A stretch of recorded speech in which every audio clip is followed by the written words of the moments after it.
So how would you explain the difference between a community-based advocate and a systems-based advocate? Because oftentimes they're having a similar job title. I'm a victim advocate who's here to help you.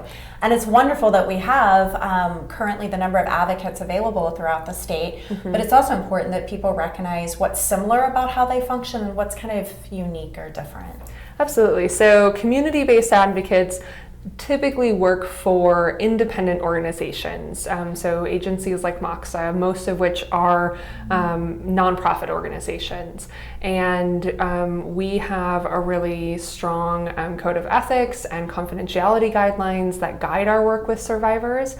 And so our role is to provide whatever type of support a survivor is looking for, regardless of whether or not a survivor even reports the crime that they've experienced. So I think that's one of the big distinctions, is that I am available to provide support regardless of whether or not somebody engages with the criminal justice system.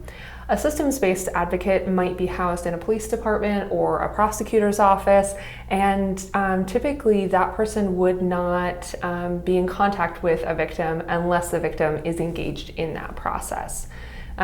Systems-based advocates may be a little bit more involved in an investigation or in a court case. They may be having discussions with prosecutors or law enforcement about a case, even when the victim is not there, whereas a community-based advocate typically is only going to be involved in those conversations to whatever extent the victim has chosen. And sometimes both advocates are working together because again, there can be a lot of demand for service or people have different expertise. So it doesn't mean somebody's picking which one. It could be that they're working with both. Exactly. It's just having a clear understanding about what each role is. Exactly. And I think everything works best when we work together. So when somebody has a community-based advocate who might be able to help them access the follow-up health care that they need, and then they might have a systems-based advocate who is ensuring that they're notified when there's any upcoming court dates related to their case. When we have that, it can be a really seamless process so that a victim can really focus on their only job, which is healing.